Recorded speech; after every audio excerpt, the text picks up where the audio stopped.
Boa noite, Radiação. Muito bom estar com vocês aqui. Sejam muito bem-vindos. Nós estamos aqui para refletir, experimentar, expressar o amor e a graça de Deus.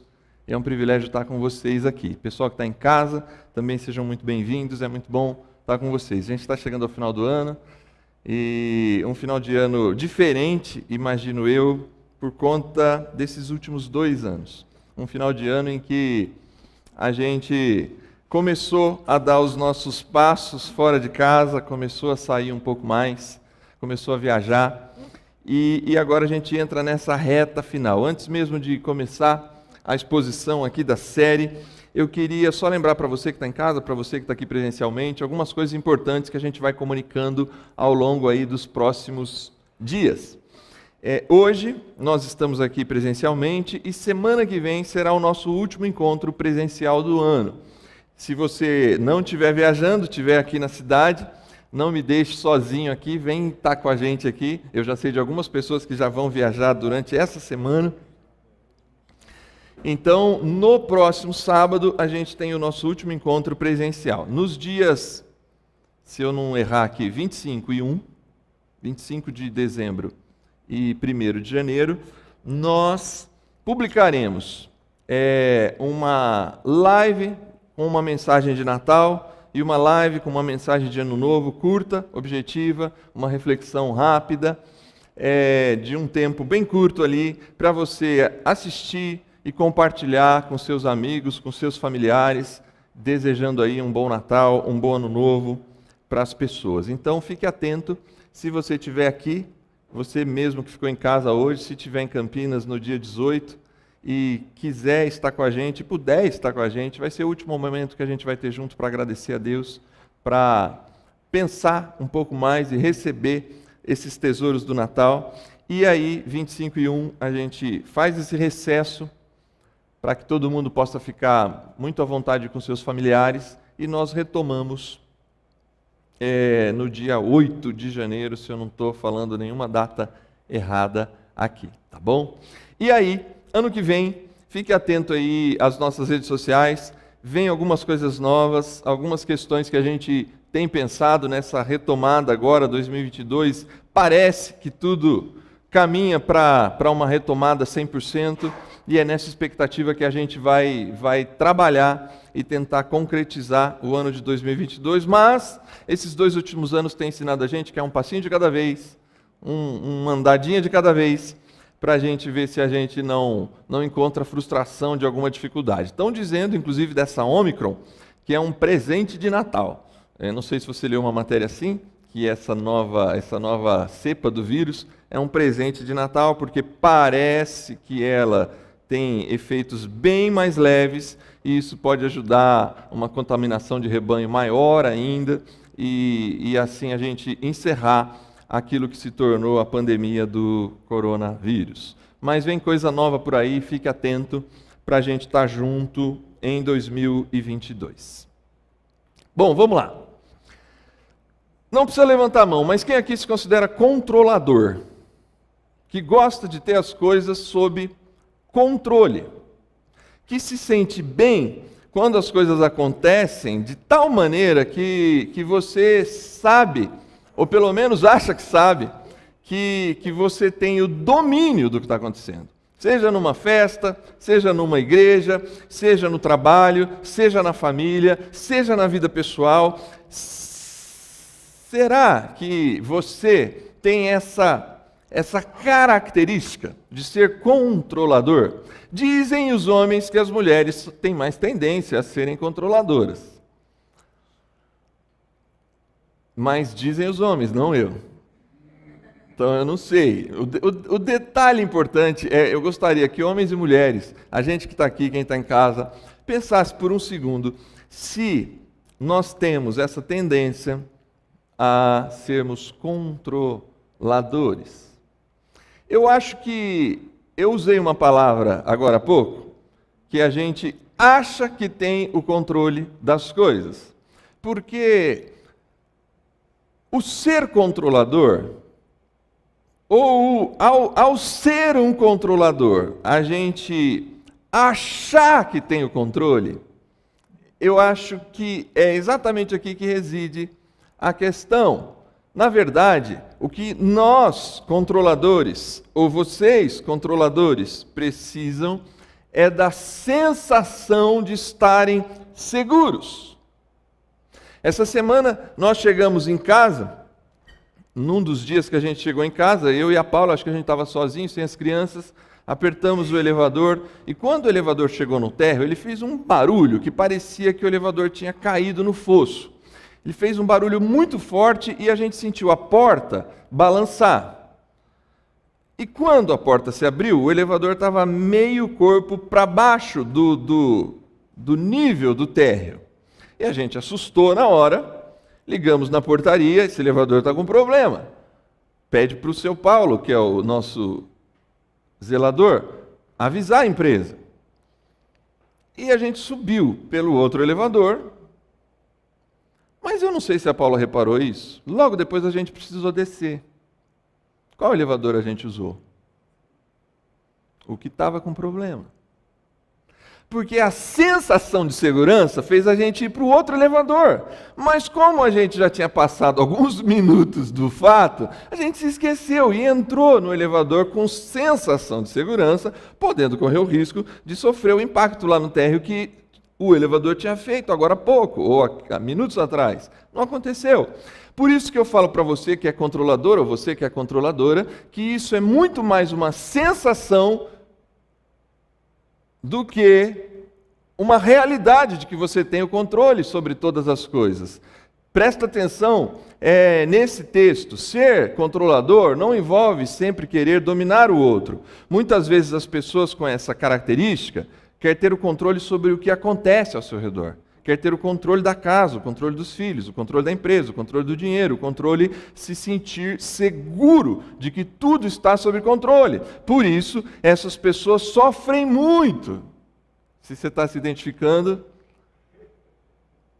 Por isso, essas pessoas sofrem muito quando as coisas não saem como gostariam, considerando uma falha até mesmo pessoal, e às vezes se culpam pessoalmente, porque se sentem culpadas de terem perdido o controle, sendo que muitas vezes nós não temos a condição real de ter o controle sobre todas as coisas que acontecem ao nosso redor, nem mesmo na nossa própria vida. Por isso que eu acho que é uma sensação que todo mundo quer. É uma sensação que muitos de nós, mesmo talvez aqueles que não são tão controladores assim, mas eu tenho absoluta convicção que eu já peguei aqui uns 3 ou 4 controladores, e eu queria que você me acompanhasse. Se você não for, você tem um controlador perto de você, e eu gostaria que você viesse junto comigo, para a gente pensar nesse aspecto. Essa sensação de segurança, ela vai se manifestar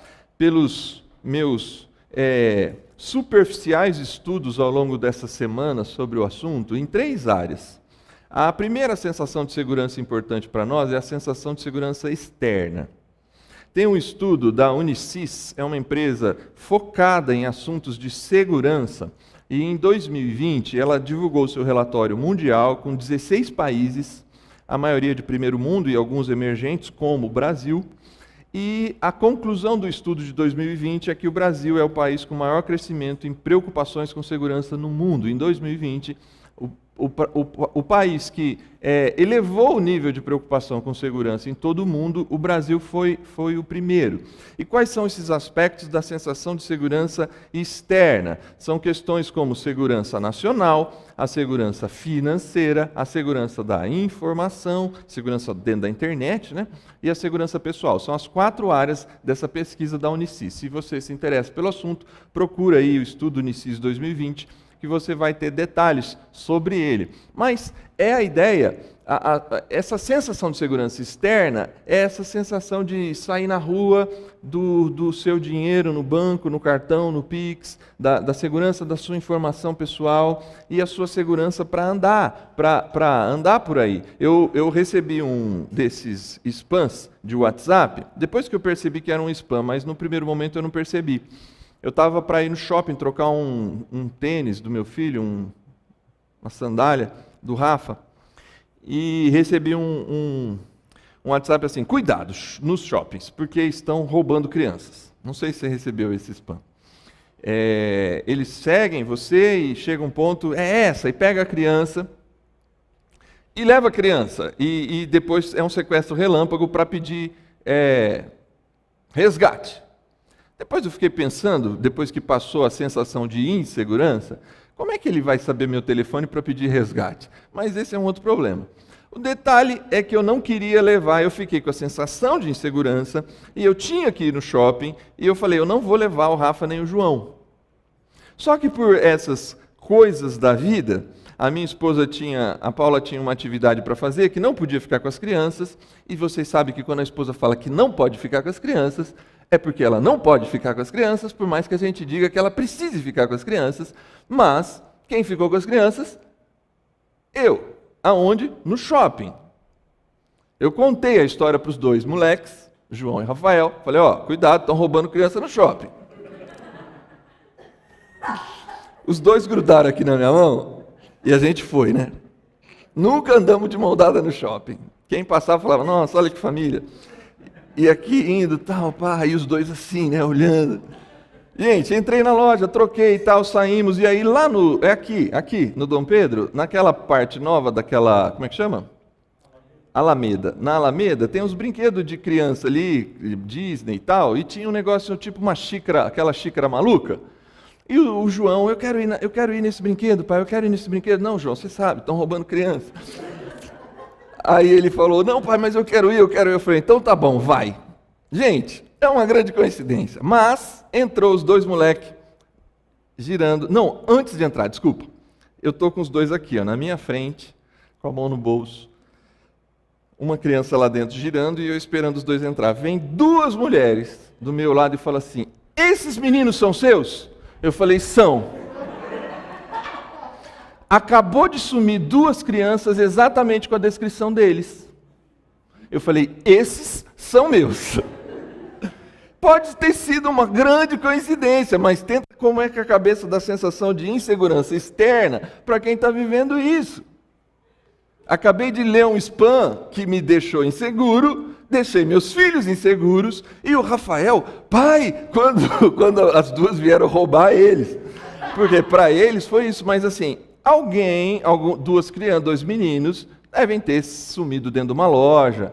Alguma coisa aconteceu, porque as duas mulheres não eram pessoas, elas estavam uniformizadas, com roupa de alguma loja do shopping. Então, provavelmente, o que eu recebi no WhatsApp pode ser uma corrente, mas o que aconteceu no shopping foi real e foi assustador para a gente.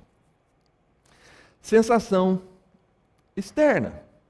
Então, por algum momento, se realmente tem alguém para roubar meu filho no shopping, qual é a garantia que eu, com a mão dada neles, vai resolver o problema? É uma sensação de segurança. Óbvio, tem todo um cuidado. As pessoas estão falando, não, mas tem que tomar cuidado, senão some mesmo.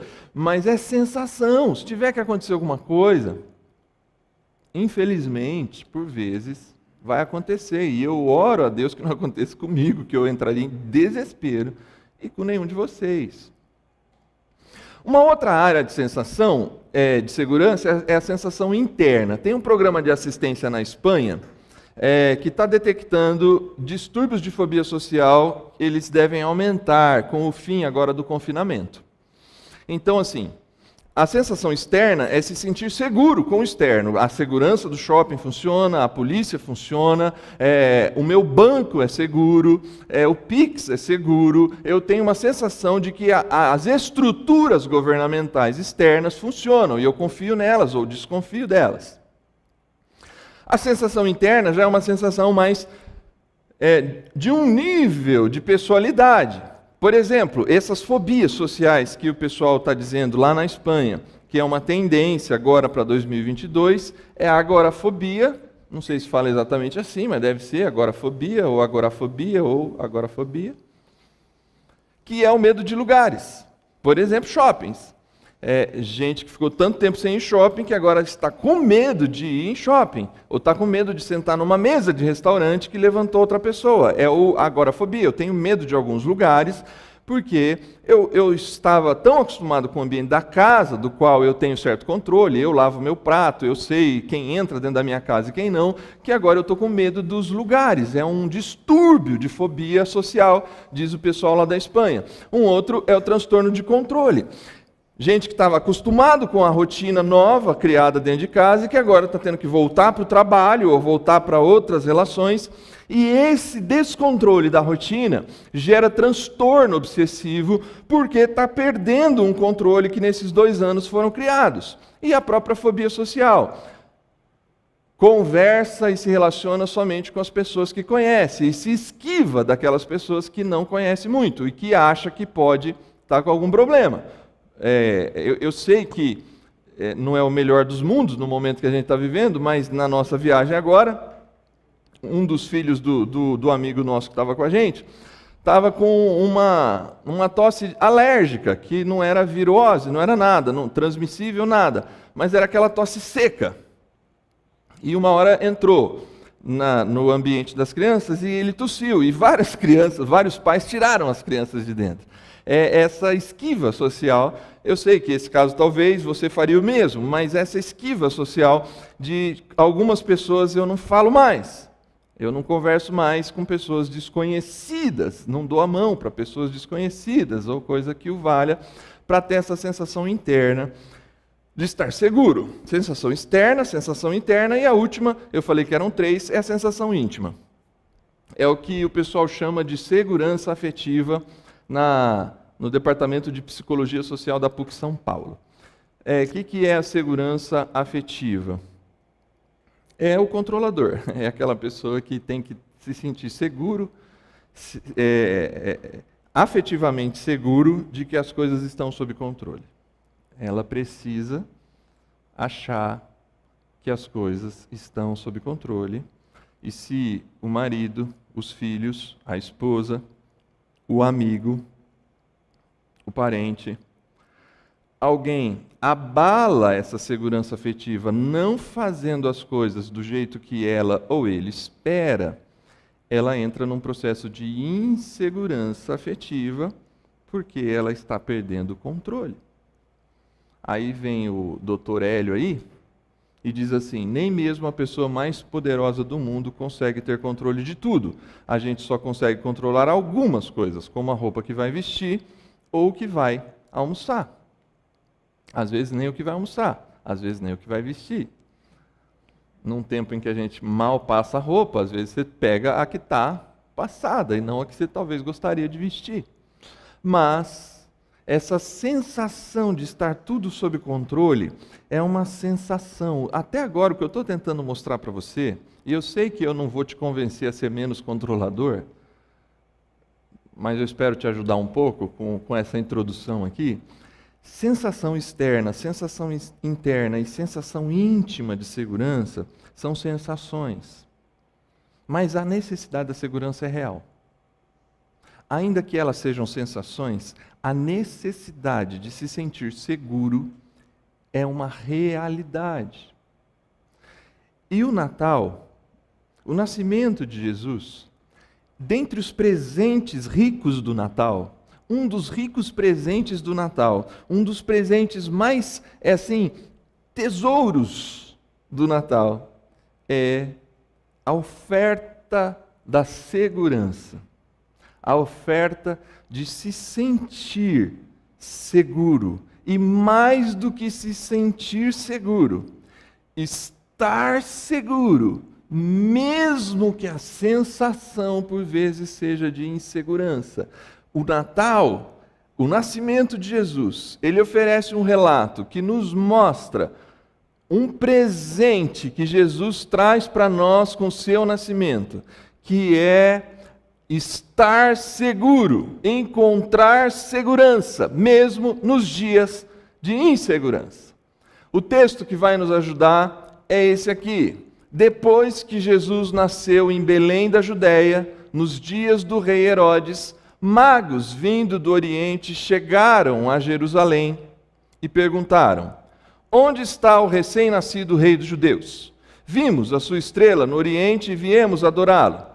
Quando o rei Herodes ouviu isso, ficou perturbado e com ele toda Jerusalém. Tendo reunido todos os chefes do sacerdote do povo, os mestres da lei, perguntou-lhes onde devia nascer o Cristo. Bom, antes de eu seguir no texto, só para você entender, Jesus nasceu em Belém, conforme as profecias. Jesus, o menino, está na manjedoura. Os reis magos, da tradição lá, eles têm uns nomes que eu geralmente me esqueço, Baltazar e mais dois. Os nomes, pelo menos na tradição, são esses, não sei se são os nomes reais, mas eles vêm acompanhando a estrela. A ideia também é que esses homens, o termo mago hoje está muito mais ligado a Merlin, Harry Potter e coisa que o valha, mas magos, para aquele momento histórico, são pessoas que são estudantes das estrelas, como se fossem astrônomos. E geralmente, quando aparece no céu uma estrela que chama muito atenção, há uma forte tendência desses homens buscarem entender o que está acontecendo. E nessa época do nascimento de Jesus, ali entre 6 antes de Cristo até 4 depois de Cristo, existiam muitas, em várias culturas. Eu até não trouxe para não tomar muito tempo, mas em várias culturas orientais, a expectativa da chegada de um rei que mudaria o mundo. Não é só no povo judeu que existia essa expectativa, e os astrônomos relacionavam essa chegada com a possibilidade de uma estrela. Por exemplo, no século IV a.C., passou ali pelo Oriente o cometa Halley. Pode ter sido uma grande estrela que apareceu, mas tem outras possibilidades de estrelas que apareceram no céu por esses dias, na região ali do Oriente Médio. A verdade, ou o relato, é que esses homens foram para lá, e eles estão em busca de um grande rei. Aonde eles vão? Para Jerusalém, na casa do rei. Porque um rei é filho de um rei. Concorda? Reis não são presidentes. Reis são monarcas. E monarquia, ela é passada de pai para filho, de geração em geração. Aonde está nascendo o grande rei? Provavelmente no palácio do rei. Então eles vão até Herodes. Herodes é o rei da Judéia nessa época. E quando eles chegam lá, queremos ver o menino. E o rei Herodes se surpreende. Na verdade, o que diz é que o rei Herodes ficou perturbado. A sensação de segurança do Herodes acabou. Porque como assim, rei? O rei é meu filho. Perceba que na cena do Natal, se você lê o Evangelho de Mateus, você vai ver várias vezes a questão do medo e da insegurança aparecendo. O medo aparece para Maria, o medo aparece para José, e o medo agora aparece para Herodes e para toda Jerusalém. Herodes ouviu isso, ficou perturbado, com medo, e com ele toda Jerusalém. Acabou a sensação de segurança. E aí Herodes faz o quê? Ele reúne os sacerdotes, ele reúne os seus magos, né? Na verdade, em Israel não se chamavam magos, se chamavam sacerdotes, e mestres da lei, reúne esses homens que estudam os textos sagrados, e pergunta, aonde que vai nascer esse rei? E eles responderam, em Belém, da Judéia, pois assim escreveu o profeta, mas tu, Belém, da terra de Judá, de forma alguma és a menor entre as principais cidades de Judá, pois de ti virá o líder que, como pastor, conduzirá Israel, o meu povo. Nesse pequeno trecho de Mateus 2, do verso de 1 a 6, o primeiro dos evangelhos na nossa Bíblia, em Mateus, no capítulo 2, os primeiros 6 versos, ele entrega para a gente o presente da segurança. Toda a insegurança de Herodes, ela é confrontada com a segurança que Jesus está oferecendo. A primeira coisa que a gente vê desse presente da segurança é a contraposição do antigo rei e do novo rei.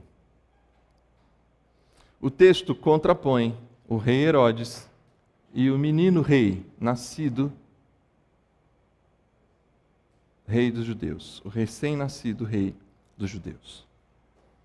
Herodes reina há provavelmente mais ou menos nessa época, uns 35 ou 40 anos. Herodes foi um dos melhores reis de Israel desta época. Herodes conseguiu estabelecer a paz que fazia muito tempo que não era estabelecida em Israel. Herodes, nos seus primeiros anos de reinado, ali por volta de 30 anos antes de Cristo, nos momentos mais cruciais do povo, em que houve fome e miséria na capital e em outras cidades, Herodes chegou a oferecer do seu próprio espólio de riqueza para o bem dos seus súditos. Só que esse rei, passando o tempo, a necessidade de controle aumenta e o domínio do poder aumenta de tal forma que ele foi capaz de matar a sua própria mãe e o seu filho primogênito para não roubarem o seu reino. Quando ele está para morrer, ele chega a dizer para o seu exército: matem os 12 homens mais importantes de Israel, para que nenhum deles roube o meu reino. Herodes começa bem e termina muito mal. E aqui é um ponto em que ele vai apresentar a sua maldade. Não está nesse trecho que a gente está lendo, vai aparecer um pouco mais para frente, mas ele vai tentar, de qualquer forma, matar o menino rei que nasceu em Belém. Gente, aqui está sendo entregue um presente para mim e para você. Eu e você temos uma tendência de gostar do rei que controla todas as coisas. Do rei que tem a capacidade de ter essa sensação externa, oferecer essa sensação externa. 2022 vai ser um dos anos mais difíceis do Brasil. Um dos nossos candidatos a presidente falou: será a eleição mais sórdida e suja de todos os tempos. E não foi nem o da polarização A e nem o da polarização B. Foi um outro terceira via aqui que falou isso. A gente vai viver um ano em que nós vamos nos degladiar, e eu espero que a radiação não seja atingido por isso, pessoas que já não vão se falar mais, por conta de votar em A, B ou C. Porque existe em nós uma tendência de achar que Herodes pode garantir a nossa segurança, que Herodes pode ser a resposta para a nossa sensação de segurança externa. Só que o tipo de rei, o novo rei, é um menino que está numa manjedoura, rodeado por animais, somente com seu pai e sua mãe, completamente desprotegido, seja do vento, seja de quem chegasse ali naquela hora para matá-lo. Um rei totalmente desprotegido, um rei que parecia tudo menos um rei. A sua segurança e da sua família, os seus sonhos, não dependem dos melhores esforços externos do nosso país ou do mundo, mas depende de o quanto você aceita o presente de confiar no menino rei. A sua segurança, a da sua família, os sonhos que você tem, as expectativas que você tem para a história da sua vida e da sua casa, elas não dependem dos melhores esforços externos. Como se cada vez que os esforços externos falhem, a gente entra em desespero, como eu entrei com os meus filhos aqui na mão no shopping por causa de um spam de sequestro de crianças. Mas depende da minha confiança no novo rei. Depende que eu deposite a minha vida na mão do novo rei. Eu não dependo mais de Herodes. Esse texto está anunciando assim: acabou o poder de Herodes, agora o mundo terá um novo rei. O recém-nascido rei dos judeus, ele é um rei diferente, ele não está no palácio, ele está na manjedoura. Ou eu confio em Herodes, ou eu confio em Jesus. Ou eu dependo a minha vida e entrego a minha vida para Herodes, ou eu entrego a minha vida para Jesus. A gente vai sempre precisar de Herodes. Não entenda errado o que eu estou falando.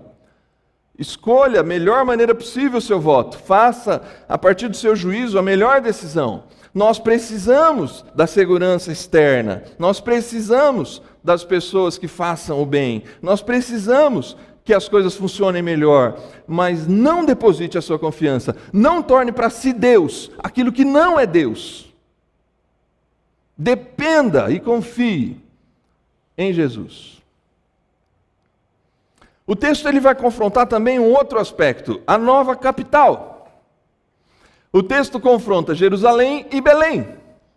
Tem rima aqui, né? Jerusalém e Belém. Essas duas cidades, Jerusalém é a capital. Jerusalém é a cidade da habitação de Deus.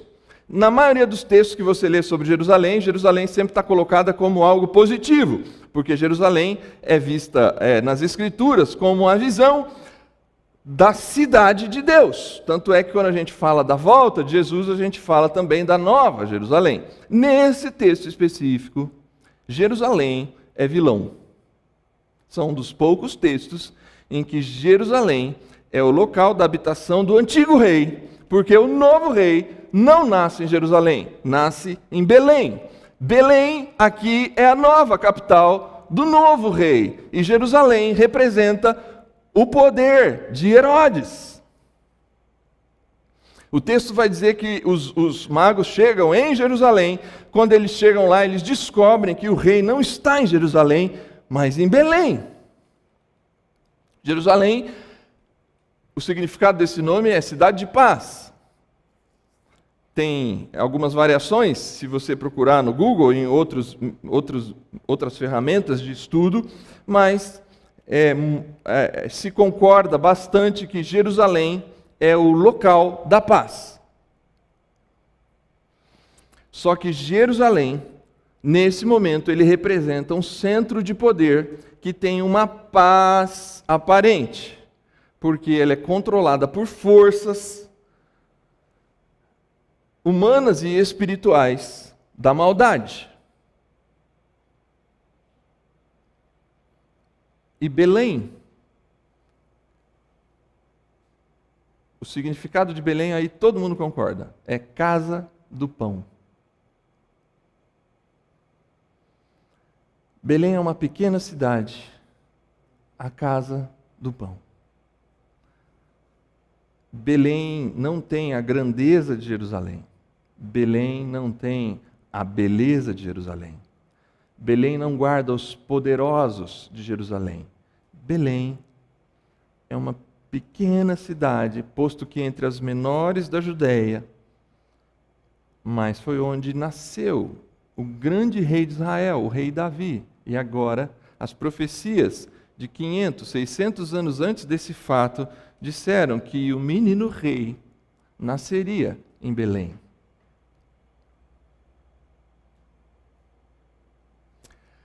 Qual é o presente que você recebe com a capital Belém? Com a nova cidade, nesse caso aqui, Belém.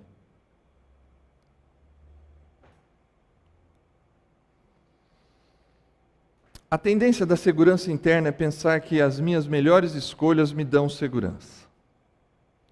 A tendência da segurança interna é achar que se eu pôr a fechadura certa em casa, ninguém nunca vai entrar.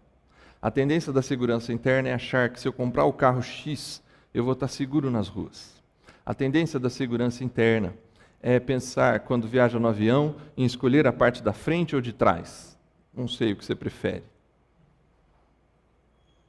Mas a sua segurança não está em suas melhores escolhas.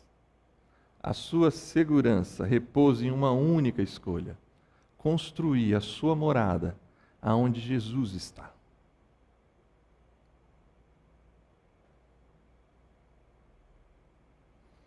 A sua casa não terá segurança pelas fechaduras da casa. A sua casa não terá segurança por conta do carro blindado que você sonha em comprar. A sua família não terá segurança pela mão de um pai carregando 2 filhos dentro do shopping. A segurança, ela é fruto da única escolha que oferece não a sensação, mas a segurança. Construir a vida aonde Jesus está. Não estou dizendo que você não deve pôr tranca na sua porta. Não estou dizendo que você não possa pensar num carro seguro ou nos caminhos mais seguros ou na velocidade mais segura. Não é isso que eu estou dizendo. Eu só estou dizendo que essa é só uma sensação. A real segurança, o grande presente que Jesus está oferecendo no seu nascimento é assim: você está seguro, não em Jerusalém, na capital do poder, aonde há o exército para proteger os filhos do rei Herodes. Você está seguro numa manjedoura, exposto a qualquer pessoa que chegar, se ali estiver o Rei dos Reis, Jesus. A sua segurança repousa aonde Jesus está. E por fim, um novo tipo de liderança, um novo tipo de governo. Perceba que o texto vai dizer que nasceu um novo rei, só que Herodes é chamado de rei, e no final do texto que a gente leu, Jesus é chamado de pastor, porque ele vai liderar como um pastor. O tipo de rei, a gente já falou que ele é o novo rei. Herodes é o antigo rei e Jesus é o novo rei. E eu passo a encontrar o presente da segurança na medida em que eu confio em Jesus e não nos poderes externos. Eu não confio em Herodes, eu confio em Jesus. Eu passo a encontrar segurança não por causa das minhas escolhas, mas por causa da única escolha de repousar e construir a minha vida aonde Jesus está, por mais que esse lugar pareça inseguro. Eu não dependo da segurança de Jerusalém, mas eu dependo de Jesus, e Jesus está em Belém. E agora, ele vai dizer assim, esse novo rei, ele vai agir como um pastor na liderança dos seus. Aqui talvez é a melhor parte do presente, mas é a mais difícil de aceitar. Porque se eu tenho que parar de confiar na segurança da sensação externa e na segurança da sensação interna, aqui eu preciso abandonar a segurança da sensação íntima, dessa segurança afetiva, que faz achar que eu só estou bem afetivamente, quando tudo vai e acontece do jeito que eu espero, com o meu controle. Porque nesse momento, nós somos convidados a ser ovelhas, e não lobos ferozes e capazes de resolver as coisas por conta própria. Nós somos convidados no novo governo a sermos ovelhas do novo rei. É muito difícil, mas é o melhor presente que eu poderia te dar nesse episódio. Em Jesus, nós estamos diante de um novo governo, um novo líder, um novo estilo de liderança. Herodes lidera com a força da sua coroa. Herodes lidera com a força da espada do seu exército. Herodes lidera com a força das leis de Roma, que fazem dele o homem mais poderoso da Judéia. Herodes é um líder que detém nas suas mãos o poder político, econômico e social do seu povo. Ao longo da trajetória de Jesus como homem, como Cristo, como Filho de Deus até a cruz, existia por parte dos seus discípulos uma grande expectativa que Jesus em algum momento se manifestasse como esse rei, como Herodes. Mas a grande frustração desses homens é perceber que Jesus em nenhum momento faz isso. Existe uma grande frustração porque eles esperam que Jesus em algum momento vá se levantar, derrubar Herodes e sentar no trono em Jerusalém e dizer agora quem manda aqui é a gente, e usar os mesmos poderes político, social, financeiro, econômico para criar um novo reino, o reino de Davi reestabelecido na terra. É essa a expectativa. Um reino que, de novo, traga o domínio sobre toda a área que Jerusalém já teve nos reinados de Davi e Salomão, que era muito mais amplo do que era agora, somente ali na Judéia, e muito mais, que esse rei dominasse o mundo inteiro, derrubasse não Herodes, mas César, e ele se tornasse o Senhor e Cristo. Os termos Senhor e Cristo, que para a gente hoje já virou religioso, mas naquela época são dois termos usados para César. César é Senhor e Cristo. César é o ungido de Deus, o escolhido de Deus. César é Senhor, é Kyrios, sobre todo o Império Romano. César é o Soter, o Salvador. esses termos, Senhor, Salvador e Cristo, eram todos aplicados a César, ao imperador romano.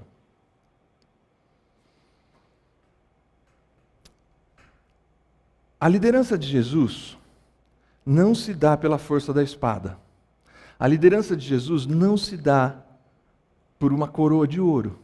A liderança de Jesus não se dá por um cetro de poder. A liderança de Jesus se dá sob um cajado. O novo rei vai agir como líder, como um pastor. E esse, como eu disse, e eu aqui termino, é o melhor presente que eu poderia dar para você. Ou melhor, eu não. Que o Natal dá para a gente nesse tema. A sua segurança não repousa no poder de controle que você tem de tudo ao seu redor. A sua segurança, ela passa a ser real no dia em que você se reconhecer ovelha de Jesus, o bom pastor.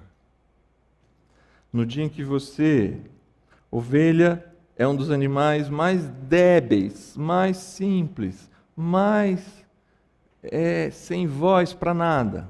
Ovelha é um animal que a grande segurança da ovelha não está nela, está no seu pastor que controla o rebanho, que cuida do rebanho com o seu amor e com a sua própria vida. Essa é o melhor presente que o Natal trouxe para a gente, desse ponto de vista, desse texto que a gente leu. A sua segurança repousa no fato de você se reconhecer ovelha.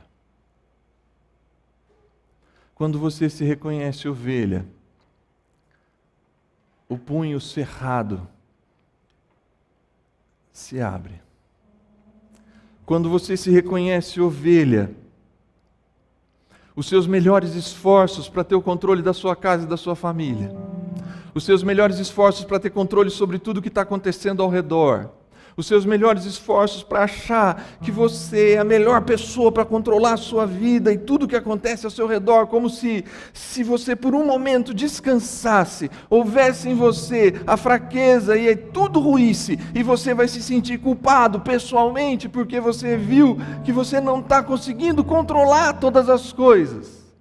Na hora em que você abandona essa posição, você se reconhece ovelha do bom pastor. E como ovelha do bom pastor, você abre a mão e fala aqui: Senhor, está aqui a minha família. Senhor, estão aqui os meus negócios. Senhor, estão aqui os meus filhos. Senhor, estão aqui os meus melhores esforços. Senhor, estão aqui as minhas fraquezas. Senhor, está aqui. Eu estou cansado e sobrecarregado. Eu quero ser ovelha. Eu me entrego. Eu aceito o novo estilo de governo. Eu entrego a minha vida aos cuidados do bom pastor.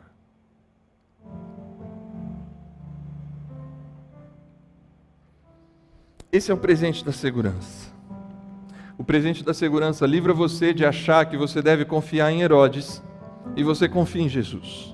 O presente da segurança livra você de achar que as suas melhores escolhas são a sua maior segurança, mas que a sua única escolha, que é construir a sua vida em Jesus, é a sua segurança. E o presente da segurança oferece para você a possibilidade de não mais ser o controlador de todas as coisas e conseguir, com tranquilidade, abrir mão e ser ovelha e deixar o pastor cuidar, e deixar o grande rei ser pastor, cuidar. Não com uma vara, um cetro de ferro ou uma espada, mas com o seu cajado amoroso, cuidando das suas ovelhas. É a diferença da liderança de Jesus para qualquer outra liderança.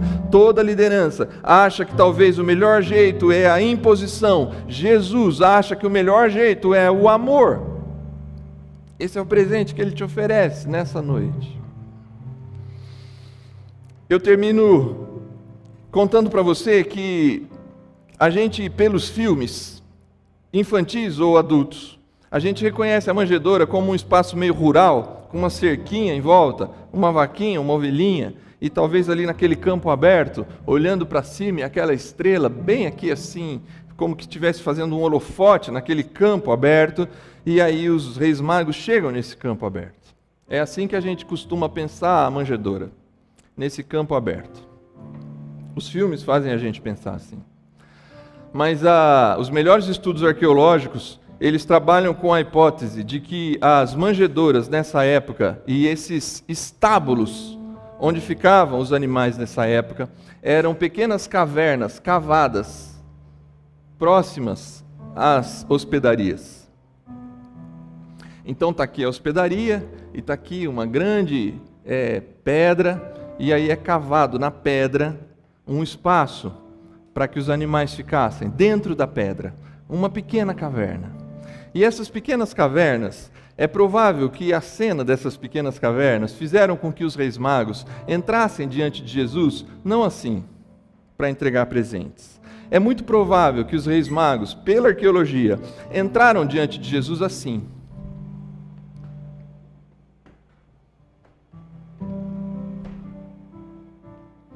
Não cabe um homem de pé nos estábulos de Jerusalém e de Belém.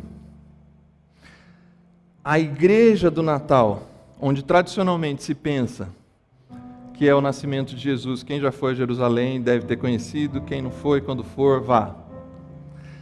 Quando você entra na igreja do Natal, a igreja do Natal é uma grande catedral católica, e aí você desce uma escadaria, e aí você chega num lugar que tem uma frase assim: aqui é o local do nascimento de Jesus. E é uma pequena caverna, preenchida por 12 lâmpadas prateadas, e não há como entrar naquela pequena caverna se não for de joelhos. Foi ali que Jesus nasceu? Sinceramente, nem a Igreja Católica pode dizer com certeza se sim ou não. Mas é muito provável que foi em alguma daquelas pequenas cavernas de Belém que o estábulo e a manjedoura estavam. E esse é o maior presente da segurança. A segurança não está em você que está de pé, mas em quem está dobrado diante do Rei Jesus. E perceba que esse se dobrar diante do Rei de Jesus é diferente do se dobrar diante de Herodes. Se dobrar diante de Herodes é uma imposição. Se dobrar diante de Jesus é uma decisão.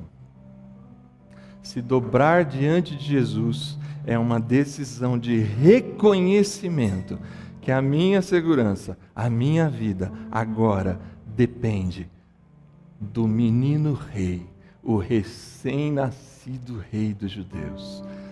Esquece, meu amigo, minha amiga, esquece. A segurança não está na vida de quem está de pé e quem sente que tem tudo sob o seu controle.